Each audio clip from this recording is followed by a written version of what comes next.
Welcome to Hormone Heroes, where I share testimonials from real people who have experienced bioidentical hormone therapy. Men and women share the symptoms they have experienced and the difference proper hormone replacement has made. I'm your host, Dr. Kelly Hopkins, and I have been in the functional medicine space for over 30 years, with a focus on hormones for 20 years. Please keep in mind this podcast is for educational and entertainment purposes only. Please consult with your physician or practitioner for medical advice. Let's get started with today's guest. Welcome to the podcast. Today I'm very excited. We have Dr. Kevin Smith. He is a chiropractor and a functional medicine practitioner, and he also offers virtual consultations as well. So welcome to the podcast, Dr. Smith. Thank you very much for having me. It's a pleasure to be here. So just give us a little bit of background. Yeah, so I opened up a practice and I was working on things that you typically see a chiropractor working on, like back pain, neck pain, automobile accidents, sports injuries, headaches and migraines, musculoskeletal stuff. And, the thing is, people would come in the office from time to time with some weird, mysterious medical problem that I could not figure out what was going on, and I couldn't fix it using the tools that I was given in chiropractic school. And people would come in with like thyroid disease or diabetes, or they would come in with brain problems or gut problems, and I could not help them using the plain old tools that I was given. So that led me to want to learn more about this and read books, attend seminars, do all kinds of functions out of state. And that's what I did. And that led me to the world of clinical nutrition. And from there, then I learned more about functional blood chemistry analysis and laboratory testing. And that led me into functional medicine, which is a patient-centered, personalized approach to healthcare. So as I explain it to people, there's two broad classifications of healthcare in the country. There's allopathic healthcare, which is what medical doctors do. And what they want to do with that is they want to help people overcome symptoms. And Right. they usually use a drug to counteract the symptoms. So if you have high blood pressure or low thyroid, they're going to give you a drug specifically tailored to that approach. And I'm not anti-drug. I'm not anti-physician. I believe there's a time and a place for all healing at some point. There's a time and a place for drugs, surgery, chiropractic care, physical therapy. It's whatever the person needs at that time. So the second part of healthcare is called functional medicine. That's what I practice, and that's a very personalized, patient-centered approach. And functional medicine doctors ask the question, why? Why do you have high blood pressure? Why do you have low thyroid issues? Why do you have autoimmune problems? My experience has taught me that nobody has a problem just because. There's always a hidden root cause of what's driving the problem in the first place. And medical doctors don't really ask that question. They don't really care. They want to find out, like, what can I do to get this lab value back to normal and alleviate the symptoms, and that's it. And so it ends up being a very superficial, glossy overview, like a veneer of the actual problem. And whereas functional medicine, you have to dig, you have to figure out what's the root cause of what's actually driving the problem. So it requires me to put on my detective hat and to figure out what is going on. Is it lifestyle based? Is it dietary based? Is it due to the toxic load? Is it due to a food allergy or a chemical sensitivity that's causing the problem? And really figure out what is driving it so we can put an end to it. And that is, you spend a lot more time with the person and a lot more time digging to figure out what's going on. That is so true. And chiropractors in general come out of school thinking about the body having this innate ability to heal itself given the proper conditions. And so it's just natural that someone that went to chiropractic school would want to study further about metabolic issues and Mhm. and things like that. So you're able to recognize through a intake form or a history form, which diagnostic tools to use? Yeah, I start off the process by gathering their general medical information, doing an intake form, doing some questionnaires like you mentioned before. And that's not a diagnostic, it's just a place to start looking what's going on. It helps me to figure out which labs that they need. So I found that there's no one size fits all approach to this. There's no such thing as that. Everybody has to be treated as an individual and they have to be given labs that are specific to their particular issue, whatever that may be. And so when I start off by gathering some foundational lab tests. The foundational lab tests are things like blood and urine and stuff like that. And then we take some measurements and find out what's going on and what do we need to do to correct these problems. It's different than medical doctors in that we order a lot more tests. The thing that your audience needs to understand is that when medical doctors order tests, they're going to order exactly whatever the insurance company dictates that they will pay for. Right, So by the time you even walk in the person's office, your treatment plan has been predetermined for you, usually by an actuary that works for the insurance company that works in a cubicle in another city. He's never met right, you. He's never read your chart. He's never looked at your labs. He's never looked at your x-rays, but he's making clinical decisions for you. And so right. that is very frustrating for a lot of medical doctors knowing that they are not in the driver's seat, the insurance company is. It is a shame. And Yeah. then it's based off of a series of information being gathered about typical symptoms. Then this typically means this, this, and this. And so the standard of care is based off of that as well. So you mentioned you do sort of a baseline lab work. And how do you decide which pathway to go testing wise? It's a great question. So what I do, I start off with is called a comprehensive bioscreen, and that is 63 different lab markers. And so it's a combination of blood and urine. Okay. So we're able to see the function of the kidneys, the function of the liver, the blood lipids like triglycerides, cholesterols, all the little fractional components of that, acute phase reactants to look for inflammatory markers. We ordered 10 different thyroid tests, a vitamin. Wow. Now that's saying something. Yeah, so, like, when you go to see a medical doctor, they're gonna order a TSH, and that's about it, and they're gonna Hmm. extrapolate all the information from there. That's one of the reasons why only 17% of people that are taking Synthroid or levothyroxine, some kind of a thyroid replacement hormone, it does not work.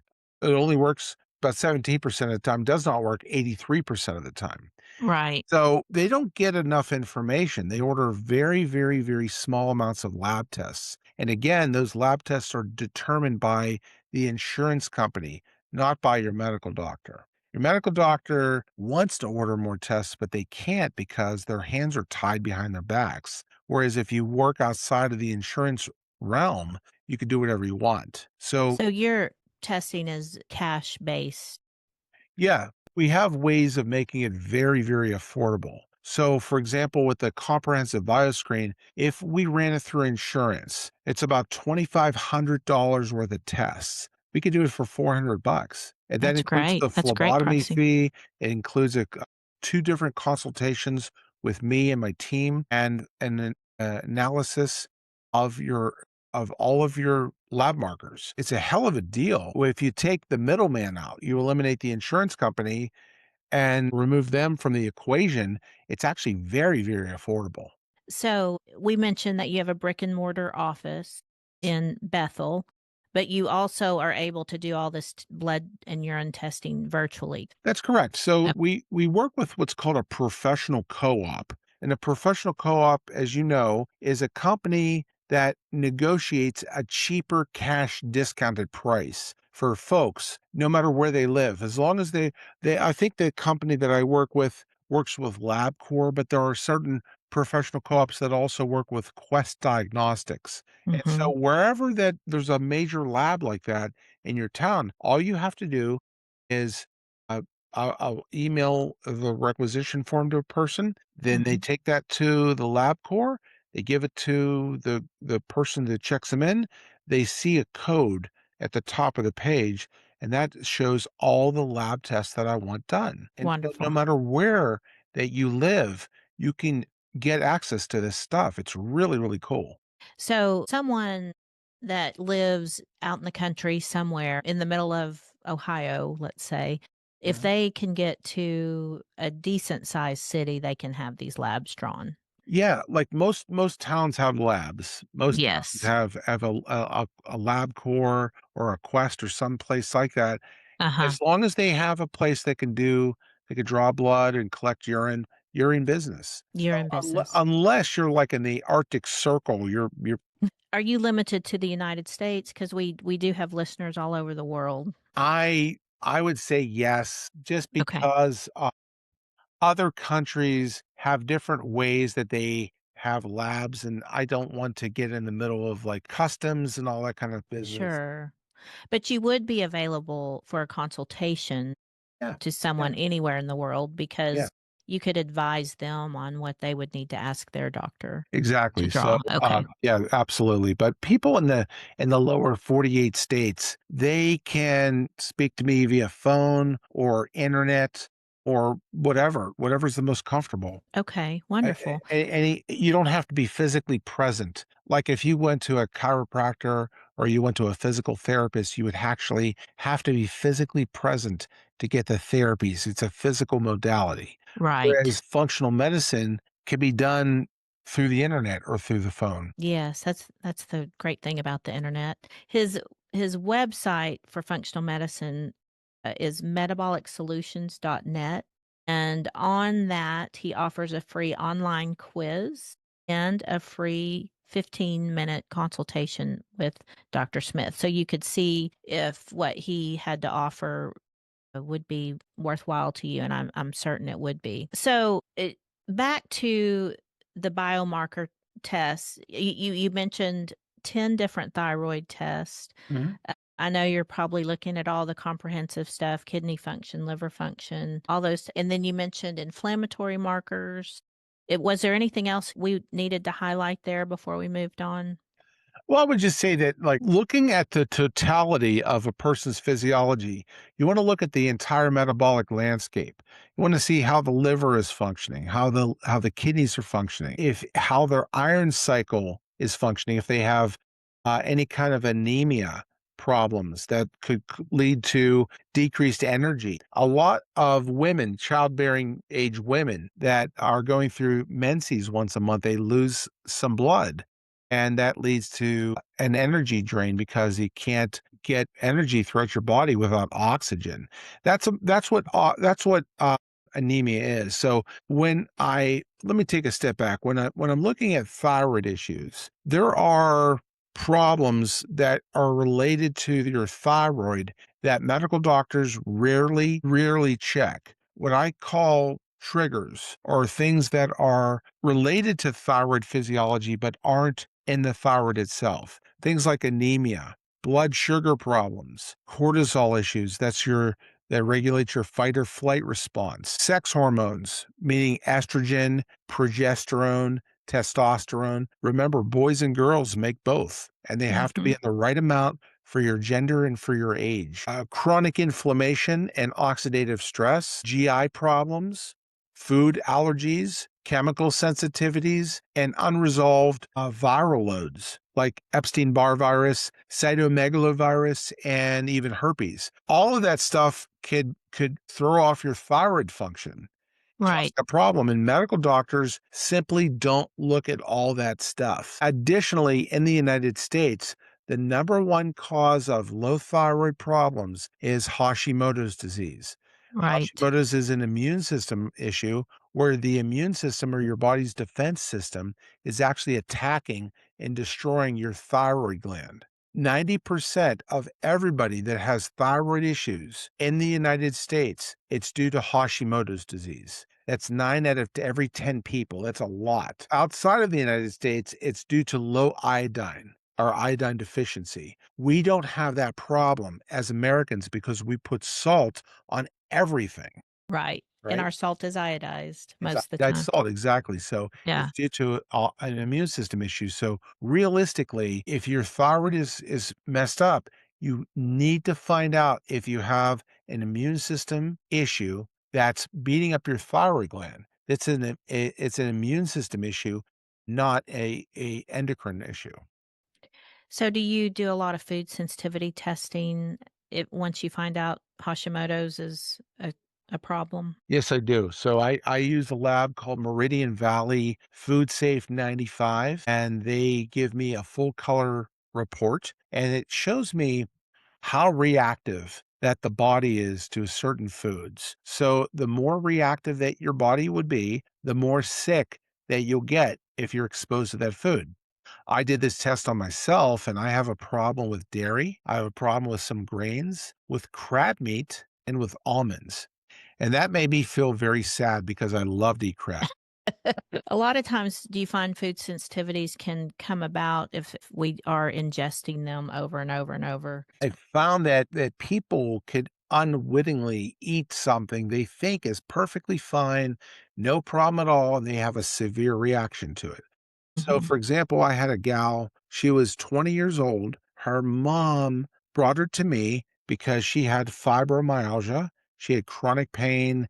She couldn't sleep. She was just in misery. And like a typical 20-year-old, she eats a lot of junk food, a lot of bad stuff. And her mother was trying to clean up her diet in the best way that she knew how. So she was feeding her chicken breast fillets and green beans and garlic, and I ran the test, and she had a severe reaction to chicken and green Mhm. beans and garlic. So I said, "You need to stop feeding her that right away." Uh-huh. And then she came back in 2 weeks. She was like a whole different person. She said she's sleeping like a baby now. She has no more pain. And her mom took her to all these different medical specialists at the University of Pittsburgh Medical Center, gastroenterologists, podiatrists.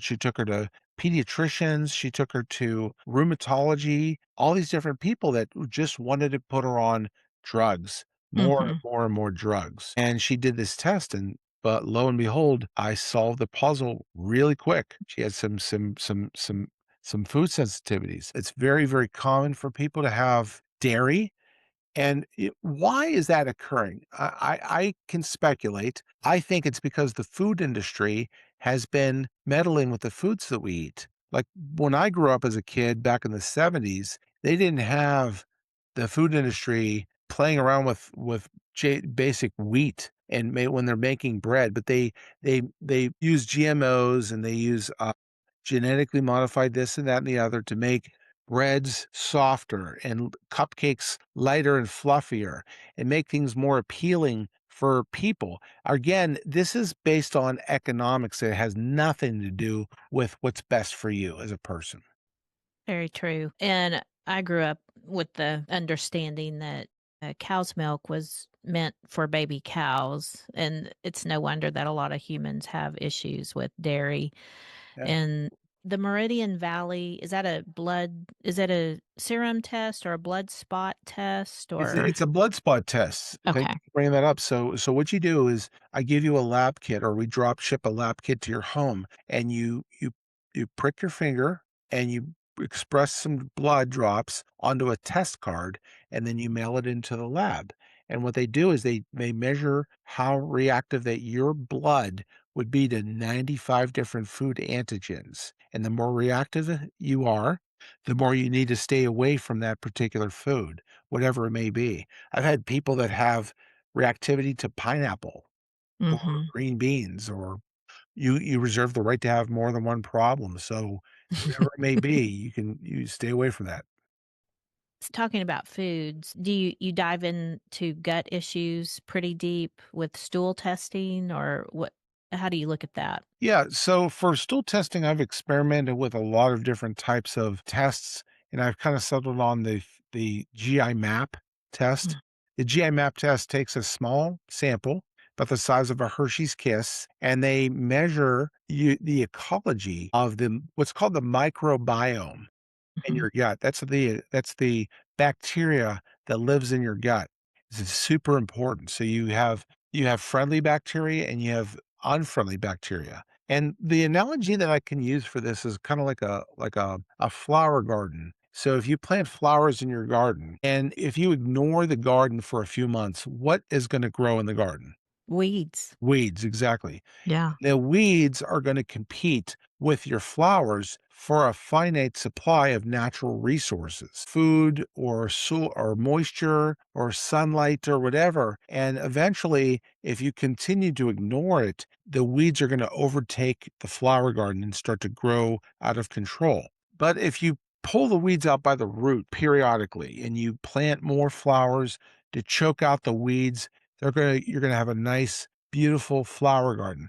It's the same thing with bacteria in your gut. That's why people take probiotics. They want to Mhm. re-inoculate your gut with friendly bacteria and choke out the bad bacteria.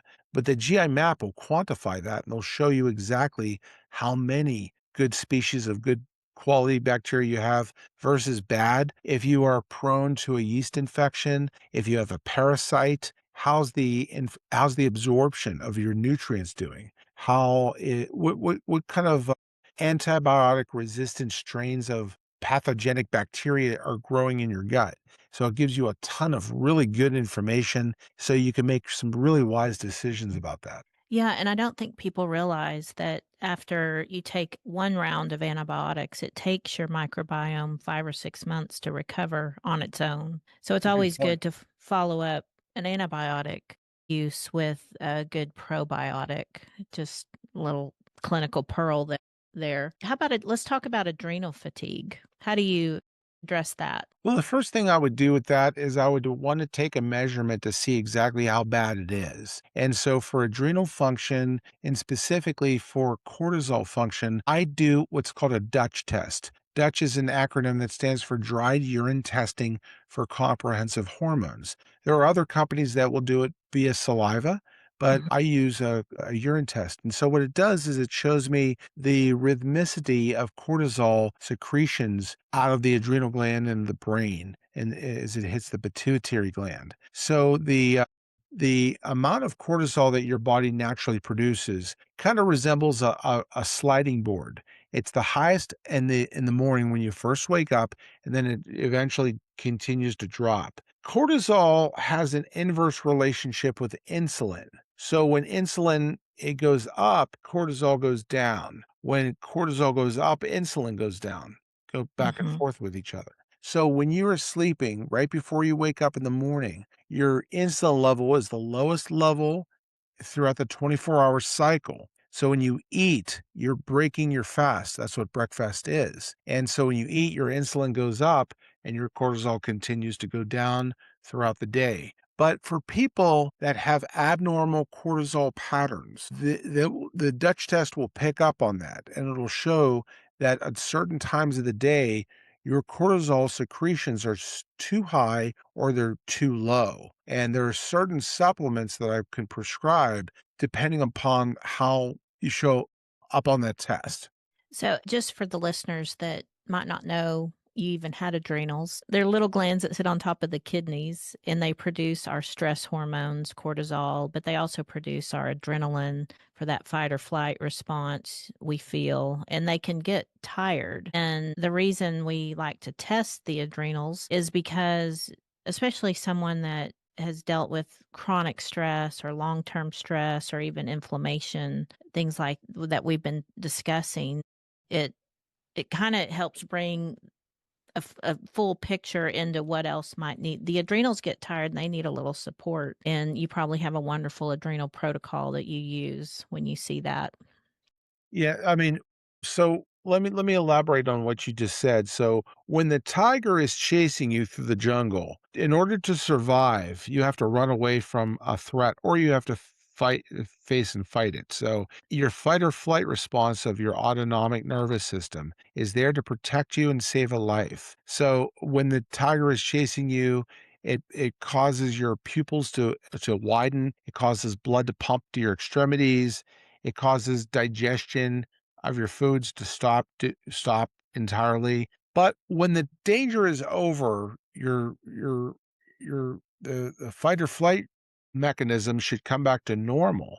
But for some people, it can no longer go back to normal. They're just always trapped in that fight or flight mode. And that is bad on the adrenals. It's bad on the brain. It's bad on the thyroid gland. It's bad on the sex hormones. It can cause a lot of problems if you can't shut that down. It's kind of like if you can't shut down inflammation and it becomes chronic, that leads to cellular decay and dysfunction. And so with the adrenals, we have to make sure that you're producing the right amount for your body and your age, and it's working for you, not against you. So true. And it's interesting because the adrenals back up so many of our other systems, our sex hormones, our inflammatory system, blood sugar regulation, all these different things.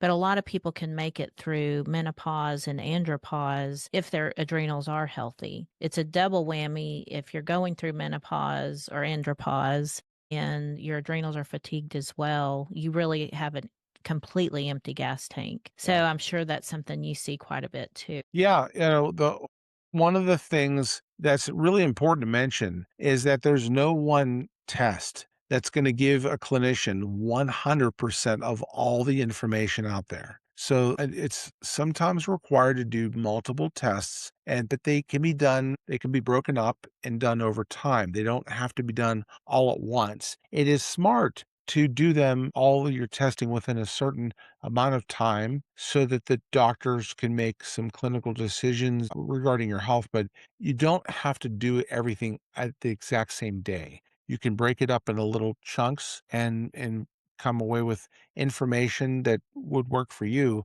but not doing it at all, which is what most people do, is even worse. Right.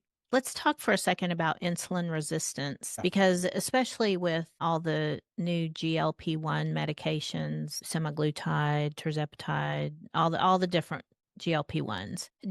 Tell me a little bit about how you like to look for insulin resistance and that in treatment. So, at the smallest level, we are composed of cells. Cells get together to form tissues. Tissues get together to form organs. Organs get together to form systems, and systems form a human being.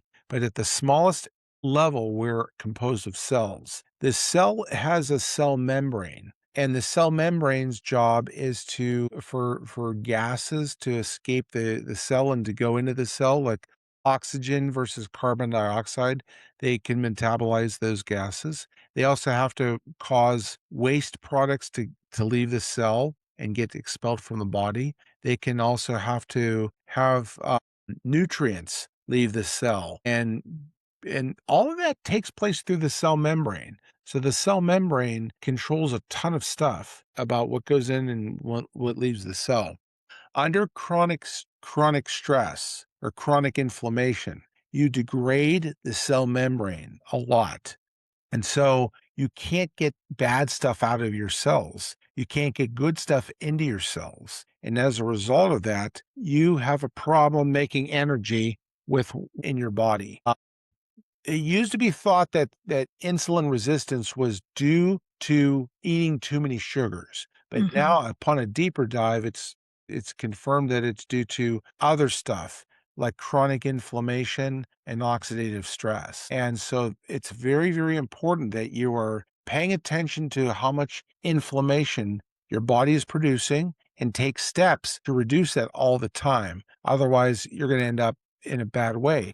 Now, insulin resistance is the precursor to type 2 diabetes. So, as sugar molecules stay in your bloodstream and can't get into your cells, it keeps rising and rising and rising until you reach a certain threshold. And that is what causes type 2 diabetes. And that sets the stage for things like heart attacks and strokes, blindness, kidney disease, peripheral neuropathy, early onset dementia. It's just really, really bad news. And in my opinion, that's the number one health threat in the United States today is insulin resistance leading to type 2 diabetes. And Mhm. for your listeners, I would just say, if you want to find out just how big of a problem that this has grown to be, look at all the dialysis centers that have popped up all over the place in every single city. It is Mhm. enormous. And people are spending so much time, money, and energy on chronic kidney disease as a result of type 2 diabetes, as a Mhm. result of insulin resistance. So, something someone could do for insulin resistance if you find you have a high A1C number or a high fasting insulin number is, of course, change your diet. And then medications like metformin, a supplement called berberine is good. But also, give me your thoughts, Dr. Smith, on intermittent fasting. So that's what I was just about to say is if you are having insulin resistance issues or you have blown full-blown type 2 diabetes, that first of all, that's a completely reversible problem. It's a self-inflicted wound is really what it is. Now, let me back up a second. When it comes to diabetes, there's 4 types of diabetes out there that we've recognized in the medical literature. There's type 1, which is juvenile onset diabetes. That's an autoimmune disease where your body's white blood cells are attacking and destroying the beta cells of the pancreas, and you can no longer make your own insulin. You are going to be needing insulin for the rest of your life. There's type 2 diabetes, which is mostly because of diet and exercise. There's type 1.5. That's a lot of people haven't heard of that. Type 1.5 happens in adulthood, but it's the same exact mechanism as what happens in type 1, except it doesn't happen when you're a child. It happens when you're an adult. So So, an that's autoimmune an, that's an autoimmune problem. an autoimmune problem, your own immune system attacks your pancreas as an adult, and Yes. that's 1.5. That's type 1.5. 5. There's type 3 diabetes, which has been commonly called Alzheimer's disease. Mhm. So there's a direct correlation between out of control blood sugar and early onset dementia and a loss of brain function. So what do you do about this? The first thing is you have to change the way that you eat. You have to change your relationship with food. You cannot consume ultra refined food as much as you used to. You have to rely on real food, real whole food. I would say that the best possible diets for diabetics would be either a ketogenic diet or a carnivore diet, where Mhm. you are consuming animal proteins and animal fats, and you're going to complement that with intermittent fasting. So you asked about intermittent fasting. Intermittent fasting is when you are controlling when you are eating. So during a 24-hour cycle, if you eat during an 8-hour window and you don't eat during a 16-hour window, that's called a 16-8 intermittent fast. 16 hours of eating followed by 8 hours, or 16 hours of not eating followed by 8 hours of eating. It could be an 18-6 fast, it could be a 12-12 fast, it could be whatever. So if you limit the amount of times that your body is producing food or consuming food, you are controlling how much insulin that your body is needing to secrete. So whenever you eat, doesn't matter what it is, proteins, carbohydrates, or fats, your body is going to start to secrete insulin as a result of the increased load. And it's going to take that food and put it into your cells where it can be burned as energy to make ATP, adenosine triphosphate. If you limit the amount of food that your body consumes, you are limiting the amount of secretion of insulin that your body is going to produce. About 25 or 30 years ago, the experts that knew everything told us to eat all the time, all the time. You want to constantly snack and graze on food throughout the day, and that was the best thing for you. Well, it Well, turns yeah, out, they told us that kept our metabolism higher. yeah, Remember? your metabolism higher. What it also did is it caused a ton of insulin resistance. Yes. And Yep. so what you want to do now is you want to actually limit the amount of times that you're eating. So a great way of thinking about this is you eat a healthy lunch, you eat a healthy dinner, and then you don't eat again until the next lunch. Yes, That's that's pretty and easy, you really. skip Yeah. breakfast. That is very, very easy because the hormones that control your body's metabolism is called insulin, cortisol, ghrelin, and leptin. And ghrelin is the hunger hormone. Leptin is the I'm full hormone.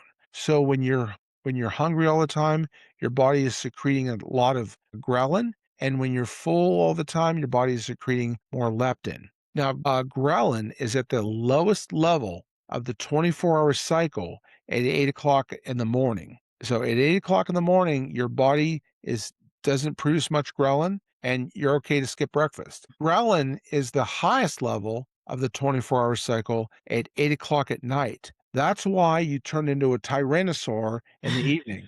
Yeah. It's biology. It's not because of a lack of willpower. It's Uh-huh. because that's what your body is producing, and that's what's going on. So you want to find an intermittent fasting program in addition to eating the types of foods that are going to work to decrease your to decrease insulin sensitivity. And then you said a couple of different supplements, berberine. There is you want to work on the cell wall, so you definitely want to work on consuming fish oils and things like that.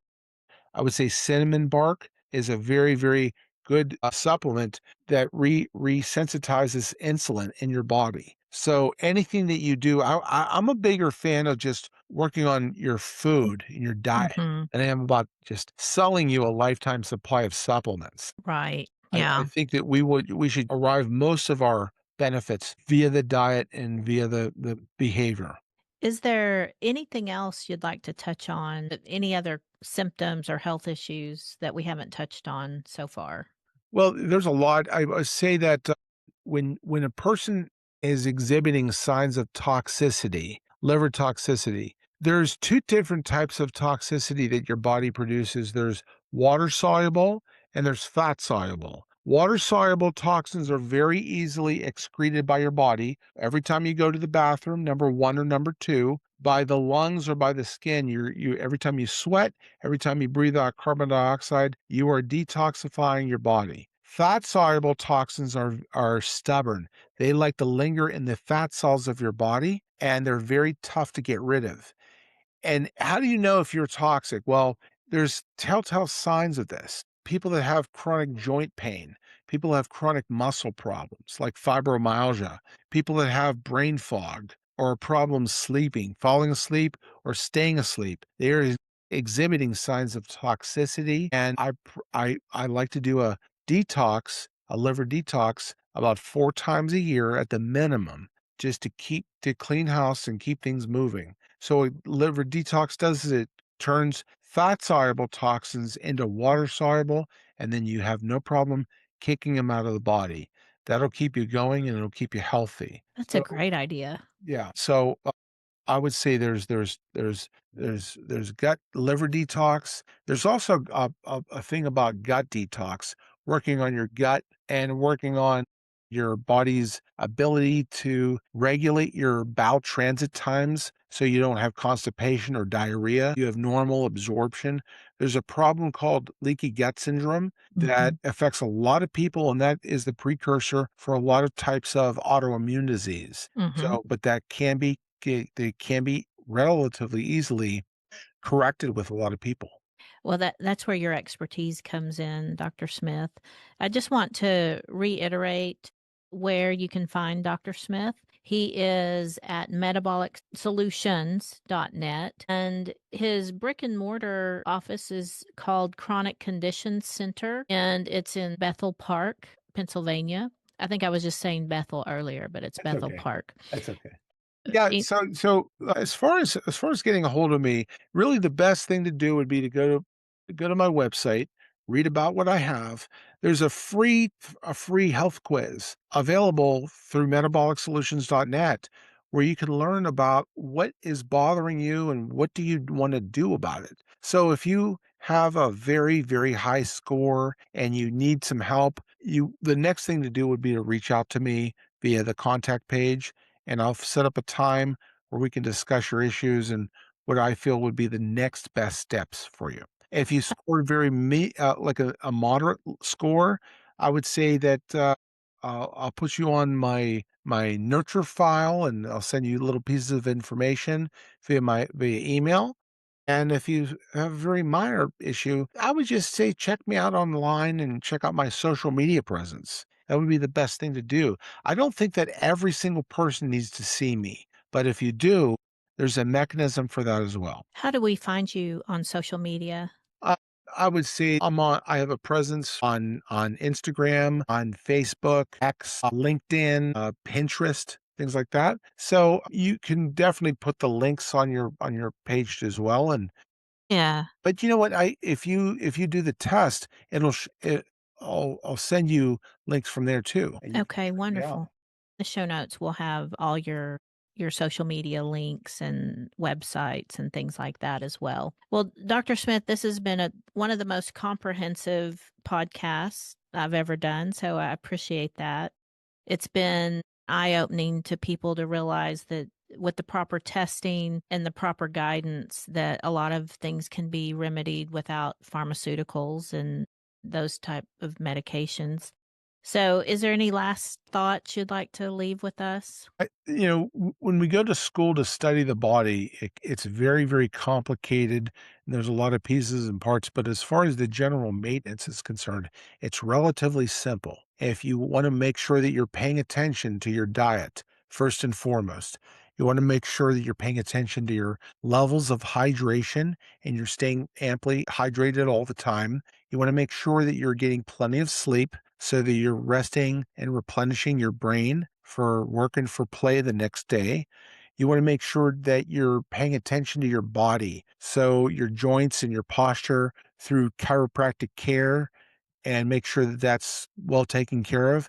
You want to make sure that you're managing your stress correctly, whether if you have a meditation routine or some other way of just expressing what's going on so it's not consuming your body. If you pay attention to those things, your body will reward you later. 100%, I agree. Thank you so much for your time today.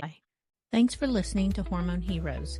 Take a moment to subscribe wherever you listen to podcasts so you don't miss the next episode. While you are there, help us spread the word by leaving a rating and a review. If you would like to share your bioidentical hormone story or need help finding a physician in your area, please email us at drkelly@hormoneheroes.org. That's DRKELLY at